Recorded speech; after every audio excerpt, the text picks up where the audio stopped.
from a very small town in the south of Germany, and my family didn't have anything to do with music. So I didn't grow up with music, I didn't grow up with opera. So my father was just in economy. And so I grew up just as a normal kid in the middle class of a small town in Germany. And then in the age of 17, it was a funny thing because with the school we were in the former East Germany part, and there in a cellar of an old castle I sang by myself, and my teachers found out, oh, this voice is nice sounding.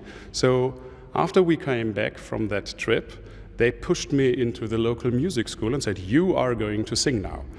And you know, 17-year-old boy who wants to play soccer, it's not so interesting singing opera. But then, after a time, after half a year, I won a competition. It's a local competition from the several countries of Germany. And I won a first prize. And so I said by myself, oh, listen, you want to be an actor? Because that was my first dream, becoming an actor. And maybe it seems that you can sing. So why not combining acting and singing and become opera singer? And this is how it started.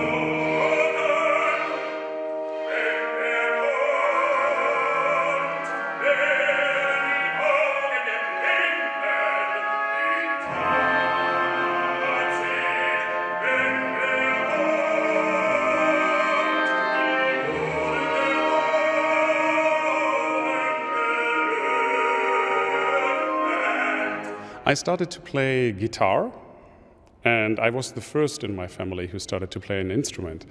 So, but after I think 2 years, I left it, and then I started with sports. I did judo, I did athletics, and then I did rowing. So I was very much into sports, and no music at all. Just, I always liked the idea of theater. I was on stage since I'm 8 o'clock, I think. The age of 8, I'm on stage as actor. And opera I found out in the age of 11. So, yeah, it grew all time by time. So, but there was no education, musical education from my parents or my family.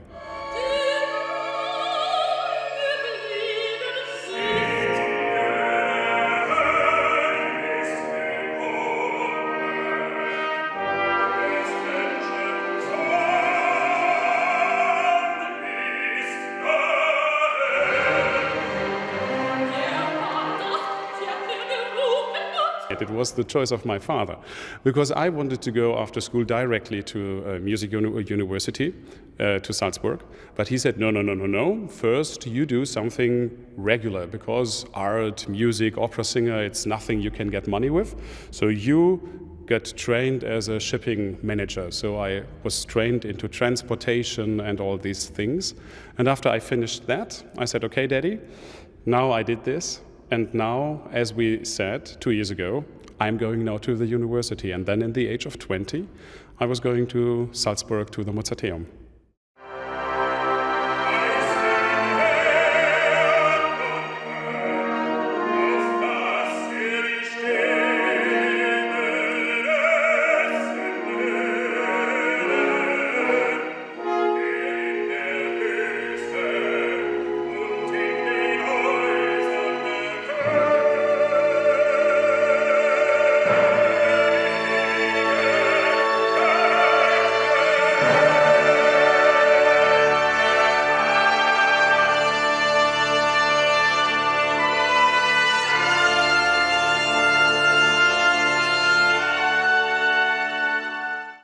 Yes, Astrid, she Oh my God, she was a star, a star in my heart.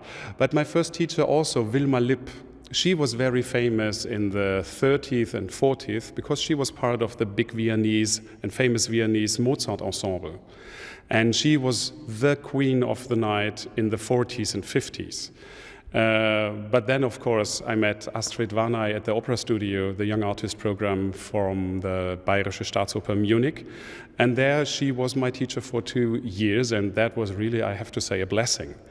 Because let's say, she didn't teach me so much in singing technique, but how to behave, how to work, how to start working on a new role, how to work with your colleagues. All these things you also need to know besides singing technique. So, and that was really amazing.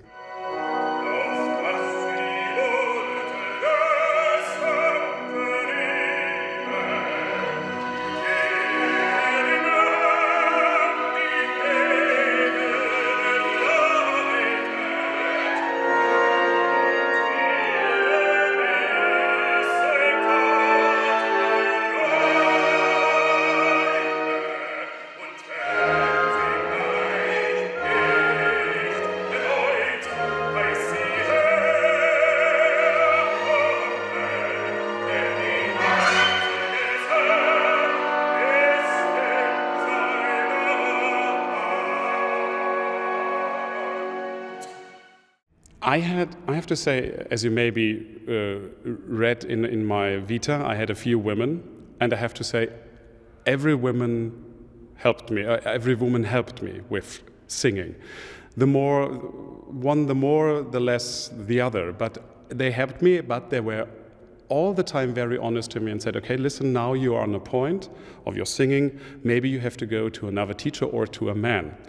And I have to say I was only with two men, with Professor Hanno Blaschke. He was really, let's say, beside Professor Pirnay in Munich, he was really the big star there because everybody who wanted to learn how to sing naturally wanted to go to Professor Blaschke. And now, since a few years, as I'm changed my repertoire from the lyric and cavalier repertoire to the more heavy in spells repertoire, I work with Konrad Jarnot. He's not such a famous singer. He's more into lead and oratorio, but he is a very, very good teacher. And he helped me to find my way into this heavy repertoire.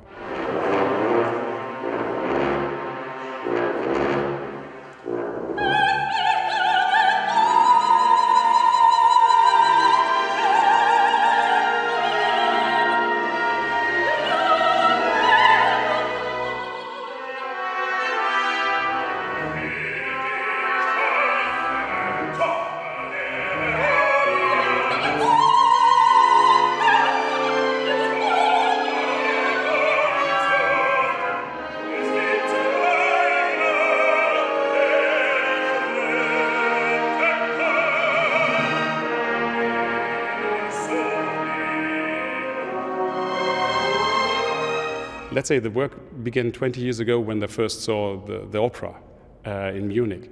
And that is when the dream started to sing once in my life this part. I said, okay, if I can sing once Johanna Ahn, after that I can die, because it's such a wonderful part to sing. And now as I did my first Johanna Ahn, it was last February at the Royal Opera House in Stockholm. I prepared it, and it's really, I have to say, as you said, short but heavy. And you have to blast your voice all the time. you just have to show up the voice and try to survive, because it's all the time the heavy brass with you. You have all the times the trombones with you. So you really have to be very concentrated on your singing and not so much into interpretation. This is coming by time when you're used to sing it. But it was really heavy in the beginning. The first 2 weeks of studying it was heavy, but now it's, let's say, it's going. Now it's in the voice, and now I don't have any problem.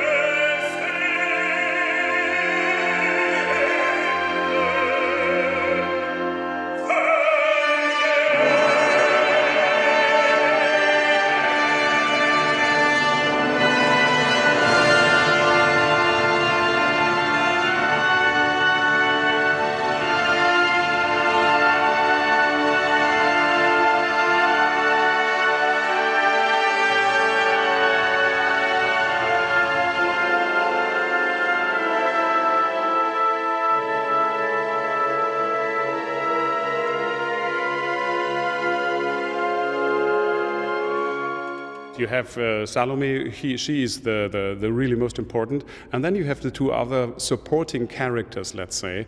This is Herodes and Johanna in her development from a young girl to a woman, to a loved woman and a passionate woman.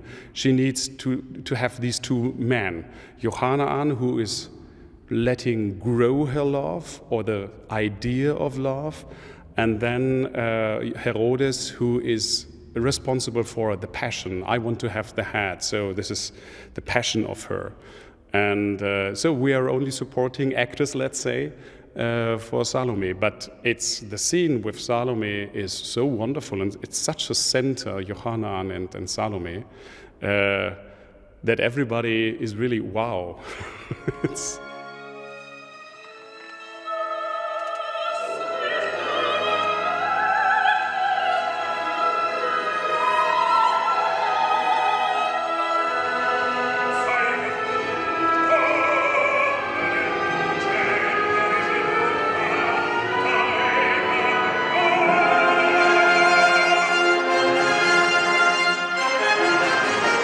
be as natural as possible, because this is only a job, it's only opera, only, and you need to be as natural as possible. And why do all these things? You spoke about Jonas Kaufmann. Jonas and I, we know since 20 years because we did a competition together 20 years ago, and he was kicked out in the first round, and I was in the final.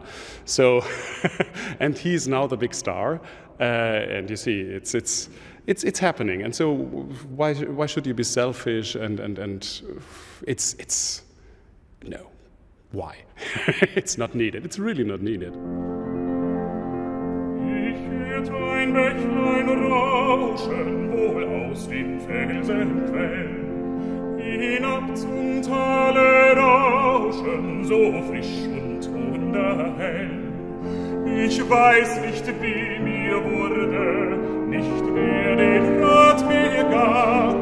Ich musste auch hinunter mit meinem Wanderstab. Ich musste auch hinunter mit meinem Wanderstab. Hinunter und immer weiter und immer dem Bachen nach.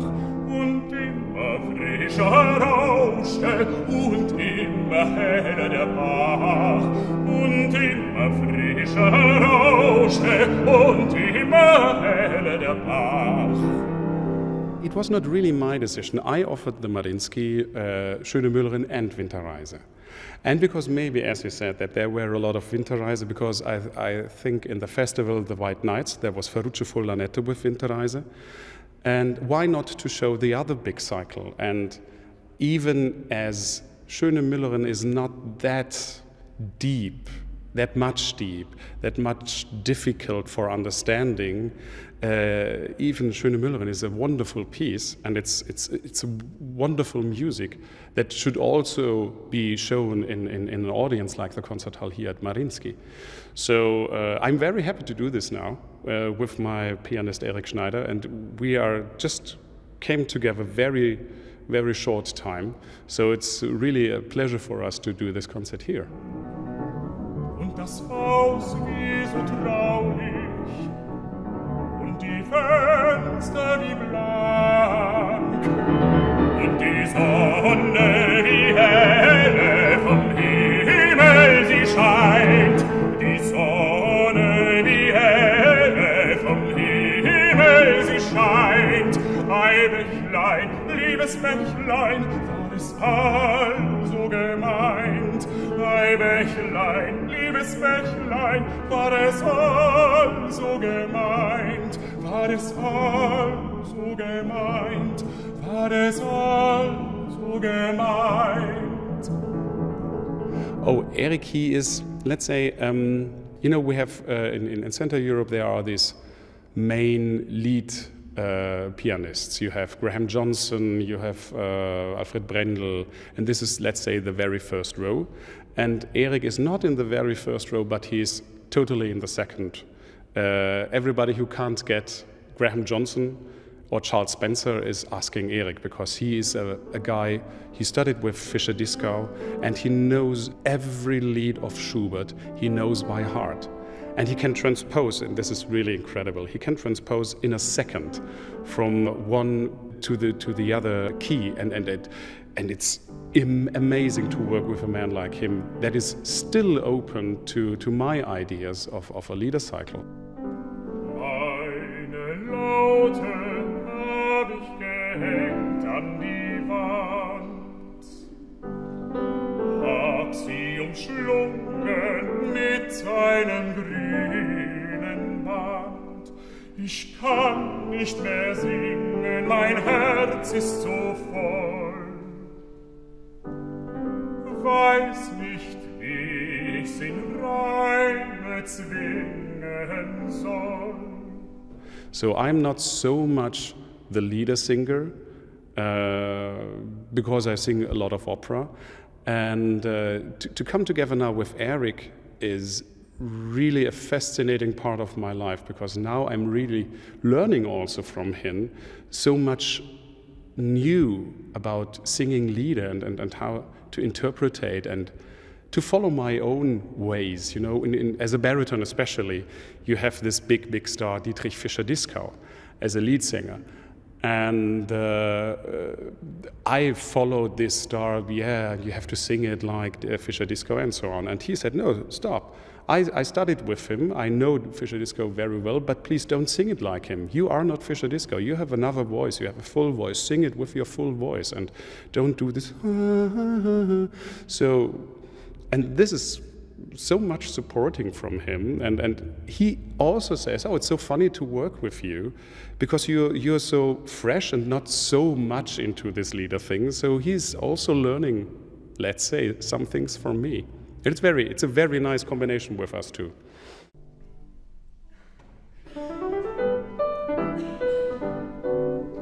Schaut das schöne grüne Band, dass es verbleicht hier an der Wand. Ich hab das Grün so gern, ich hab das Grün so gern. So sprachst du, Liebchen, heut zu mir, gleich hüpf ich ab und send es dir. Du hast das Grün so gern, du hast das Grün so gern. He found one way of singing Lieder, which is acceptable and which is, I have to say, right for him. But it's not the Bible. And that was my problem for years, that everybody said Fischer-Dieskau is the Bible. He was a great singer when he was young, in the age of 35 to 42. He was a great singer with a wonderful voice, and then he started to sing and to work more intellectual. So the last Winterreise he recorded is very much on the words. So he's really working from letter to letter, and it's really very sophisticated. And this can be Schubert, but it's not only Schubert. Schubert is also natural, singing the songs out in the countryside, under a tree, just with a guitar. As you know, for example, the Schöne Müllerin, there is a version from Schubert which is by guitar, just accompanied by a guitar. So it's also music for every day, for sitting together at a fireplace and just singing the songs. And I think I want to bring more of this into my singing of Lieder, this more natural and more all-day singing than this very sophisticated and intellectual singing that Fischer-Dieskau did.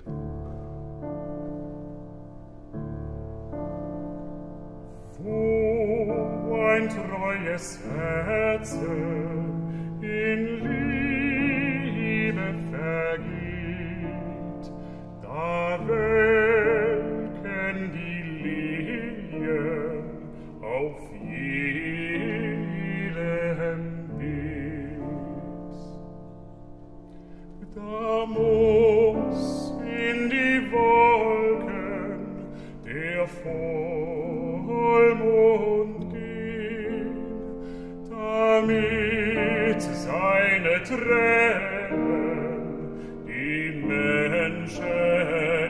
nicht sehn. Da halten die Englein die Augen sich zu und schluchzen und singen die Seele zur Ruhe.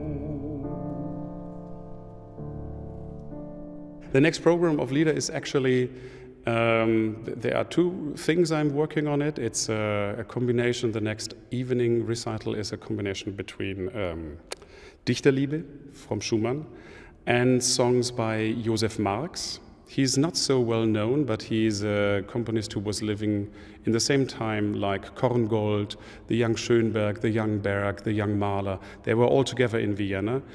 And the second big thing is Die schöne Magelone from Johannes Brahms, which is also a big cycle, mostly sung by male singers. And in opera, it's now a lot of Wagner and Strauss the next years. It's Rosenkavalier in Beijing next spring, and then it's again Tristan and Isolde Courvenal in Wels. It's a Wagner festival in Austria, and then I do at a big festival in Austria, Hans Sachs in Meistersinger of Nürnberg, my role debut next year. You're so young. Yeah, yeah, but you see, the thing is to learn this thing like Hans Sachs, because it's such a huge part. It's 2 hours and 25 minutes of music, and it's the biggest part for a male singer. And you only can learn that when you are young. So I learn it now. I do it next year. I have a wonderful conductor who is doing it with me. And then maybe for 5 or 6 years I leave it. But I have studied it and I know it. And then I can sing it with 50 every day maybe. But it's good to learn it now. I have to say I'm very happy about the situation, because you see, I jumped into this Rheingold in June. And that was just Monday evening. I got the telephone call, please come next day. So I arranged everything with the visa. On Tuesday I was here rehearsing. On Wednesday the show was, and on Thursday I was gone again. And then 2 days later they called me and said, listen, Maestro wants to do this Salome with you.